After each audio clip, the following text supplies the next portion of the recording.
Hi everyone, this is Mrs. J, and today we're going to start learning about logarithms. So first, please pause the video and give this warm-up a try.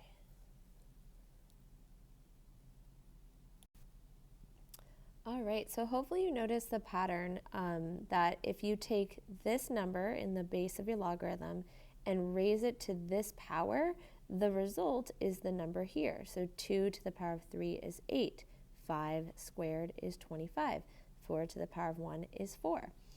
So we can use that same pattern to help us define these three logarithms. So 7 squared is 49, 3 cubed is 27, and 2 to the power of 4 is 16.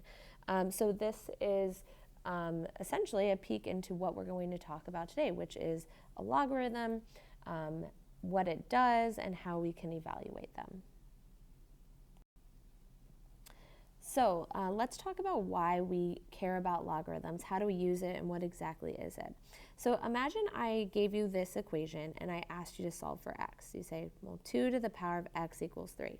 This you could do in your head. We know that 2 cubed is 8 because 2 and 8 are both base 2 numbers. So this would be pretty easy for us to solve. But again, we're just kind of doing this in our head using what we know about perfect cubes. Now, if you look at this next one, 5 to the power of x equals 25. And using logic, we know that 5 squared is 25, so that means x equals 2.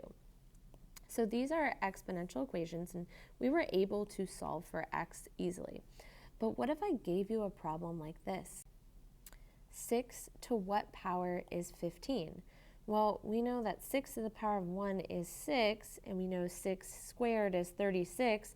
So we know that it must be somewhere between 1 and 2, but we can't really define it beyond that. So we need a better way of managing exponents where it's not going to be a nice integer or whole number. So that's where logarithms come into play. Logarithms define exponents. And they're especially useful in cases like this, again, where the exponent is not an integer. So first, I want to talk about a really important definition of a logarithm. So it says a logarithm of y with base b looks like this. Really important to note that the base of a logarithm must be positive and cannot equal 1. So the base of a logarithm can be any positive number except for 1. So the base will never be negative, the base cannot be 0, and the base cannot be 1. So that's super important. That is just part of the definition of a logarithm. Now, if your base is a positive number that is not 1, and you're essentially raising it to some power, by logic, we know that y also must be a positive number. We know that exponents can't make a base turn negative. So any exponent or any logarithmic equation like this, log base b of y equals x, can be rewritten in this form right here. B to the power of x equals y. And that really defines what a logarithm is. A logarithm is the exponent that turns this base into this result. Okay, because if you take the base and you raise it to the power of x, it turns into y. So again, a logarithm is the exponent that turns the base into this value. Okay, and we read it as log base b of y. So it's also really important that we are reading these correctly. So anything that is written in logarithmic form can be rewritten in exponential form, and anything that's written in exponential form can be rewritten in logarithmic form. And just remember, logarithms define exponents. They define the exponent that turns this number into this number. So before we even practice evaluating a logarithmic expression, we're just going to practice going from one form to another. I would also like you to practice along with me in reading these equations. So here we have log base 2 of 16 equals 4. So that means that 2 is, well, it's the base of my logarithm, but it also becomes the base of my exponential term. And remember, logarithms define exponents, so this must be the exponent. and then this would be the result. And this is a true statement, 2 to the power 4 equals 16. Let's look at the next one. Log base 4 of 1 equals 0. So my base is 4, my exponent is 0, and my result is 1. And 4 to the power of 0 is 1. Anything to the power of 0 is 1. All right, this next one, log base 12 of 12 equals 1. So 12 is the base, 1 is the exponent, and this 12 is the result. And 12 to the power of 1 is 12. And let's look at this last one. The base is going to be 1/4. My exponent is -1. So it's okay for a logarithm to be equal to a negative. It's just the base can't be negative, and this value also cannot be negative. And then the result here is 4. And 1/4 to the power of -1 is 4. Remember, negative exponents cause that reciprocal action. They do not make your result negative. All right, go ahead and pause the video and give these two a try on your own.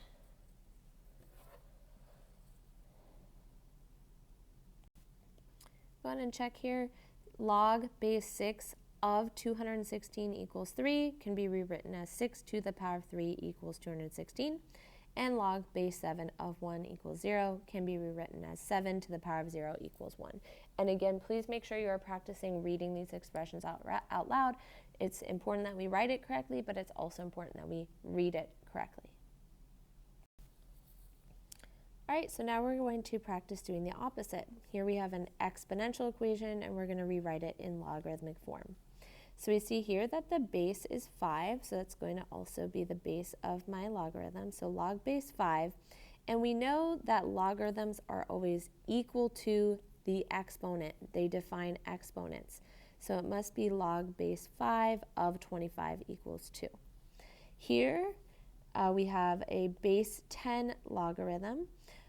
So we can write log base 10 of the result 1/10 equals -1. This next one, we have base 8. So log base 8. This is the result, so it goes inside the logarithm, and the exponent is what your logarithm is always equal to. Logarithms define exponents. And last, log base 6 of 1/216 equals the exponent, which is -3.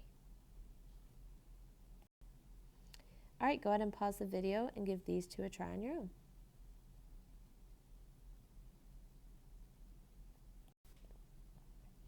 All right, go ahead and check your work here. So we have log base 20 of 1/20 equals -1, and log base 16 of 8 equals 3/4. So I think as long as you can remember that logarithms define exponents, then you should be able to go from one form to the other with no problem. Okay, so now I want to talk about two special logarithms. These two logarithms, they act the same, they follow the same rules, but we just read them and write them a little bit differently. So the first one is called a common log. A common log is a logarithm that has a base 10. Now, when you are using a common log or working with a common log, it's okay to write in base 10, but typically you will just see it written as the log of some value. So if you don't see a base, it's really important to note that it is a common log and the base is 10. So oftentimes I will actually read this as the common log of x. So again, a base 10 logarithm is called a common log, and the 10 most of the time is not written. And the second one that has a special name and way of writing it is called a natural log. A natural log is a logarithm with a base e. Remember, we learned about e in the last class. It's an irrational number that's approximately 2.7. When your base is e, it's a natural log, and we write it like this. It looks like ln of x. Whenever you see this, I don't want you to read it as ln of x. I would like you to still read this as the natural log of x. So again, we don't write a base, and we don't actually use the word log. We use ln for natural log. So it's important to recognize that this is simply a base e logarithm. Again, it means the same as this. We just read and write it differently. And for the common log, it means the same as this. Again, we just read and write it differently. And then I want to look at two special definitions of logarithms. What do you think happens if we have log base b of 1? So any base. How can I make a true statement about this? Well, there's only one way to take a value, raise it to an exponent, and turn it into 1. And that would be if your exponent is 0. And we know that because anything to the power of 0 equals 1. So if you have the log of 1, it doesn't matter what the base is. This logarithm will always equal 0. Again, that's the only way to take a positive number, raise it to a power, and get 1 as your result. Anything to the power of 0 is 1. And then let's think about this case, log base b of b. We can make a statement about this that will always be true.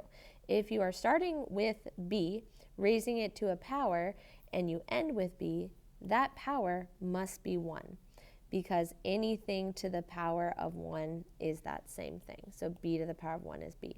So these are two definitions that you can look for, and you can use them to help you simplify logarithmic expressions. All right, so now we're going to try evaluating these logarithmic expressions. So we're essentially going to say, what is this logarithm equal to? So if I have log base 4 of 64, in my head, I'm kind of asking myself, 4 to what power equals 64? And so here it is going to be important that you know some really common perfect squares and perfect cubes. Hopefully we can recognize, or you can check in your calculator, that 4 to the power of 3 equals 64. So this logarithm is equal to 3. So again, this is kind of what's going on in my head as I'm evaluating the logarithms. Here, we just see log of 100. So remember, this is a common log. We don't typically write it, but it is a base 10. So if it helps you to write in that base 10, you can. So again, in my head, I'm kind of saying, well, 10 to what power equals 100? What exponent turns this number into this number? And that would be 2. So again, you're looking for the exponent. Logarithms define exponents that turn the base into this result.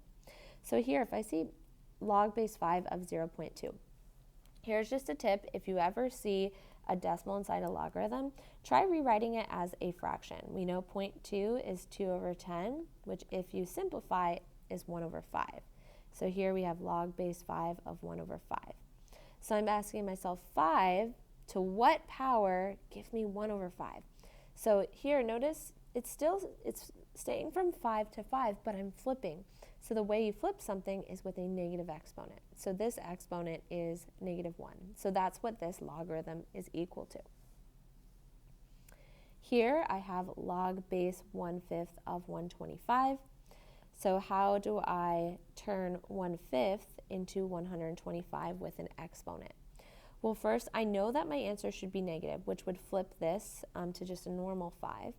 And then 5 to what power is 125? Well, it's 5 cubed. So this exponent should be negative 3.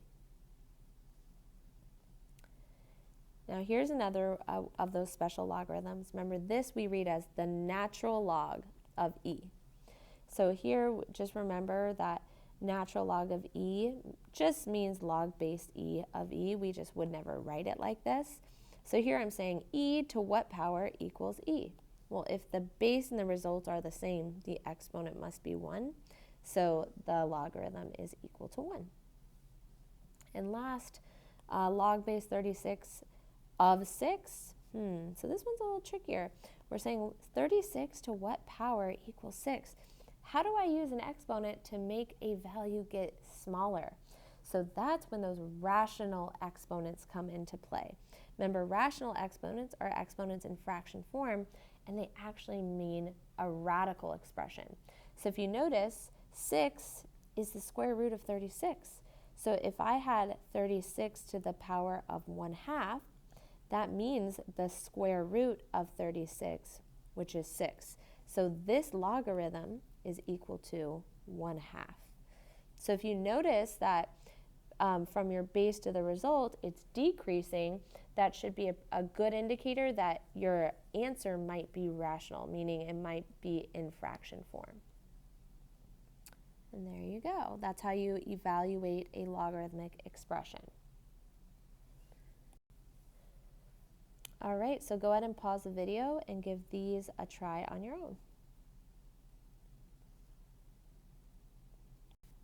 All right, go ahead and check.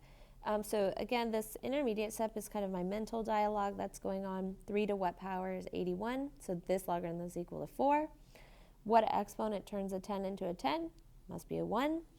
What exponent turns 1/3 into 27? Well, it has to be negative to flip it, and then you cube it to get 27. So -3.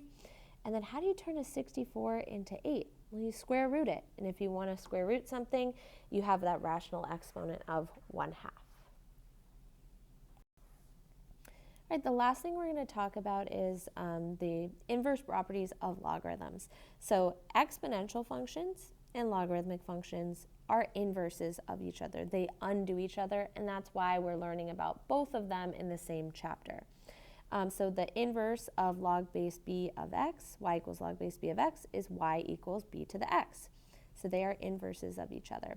Using those inverse properties, we can have these two special definitions that help us simplify certain expressions. So if you ever have log base b of b to the x, that's simply going to equal x, because remember, if you plug an inverse into itself into its inverse function, it should equal x by definition. And if you have b to the power of log base b of x, that should also equal x. So what I like to say to help me remember these is, if you have an expression that has a logarithmic term and an exponential term, if the bases match, they're essentially going to cancel each other out, and what you have left is going to be your answer. So here, these essentially cancel each other out, and what you have left is just x.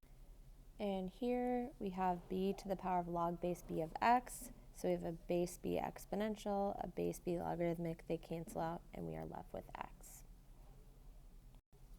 So let's see if we can use those inverse properties to help us simplify here. Here we have 10 to the power of common log of 4. Just want to remind you that a common log is a log with a base of 10. So you can see we have a base 10 exponential, a base 10 logarithmic. They cancel each other out, and this will simplify to 4. Now in this next one, we have log base 5 of 25 to the power of x. So maybe you're looking at this and saying, well, the bases aren't the same, so there's nothing I can do. But hopefully you see some type of relationship between 5 and 25. 25 can be rewritten to be base 5. So 5 to the power of 2x. So from here, I do have a base 5 logarithm and a base 5 exponential term. So if those cancel out, what I have left is 2x, and that is my final answer.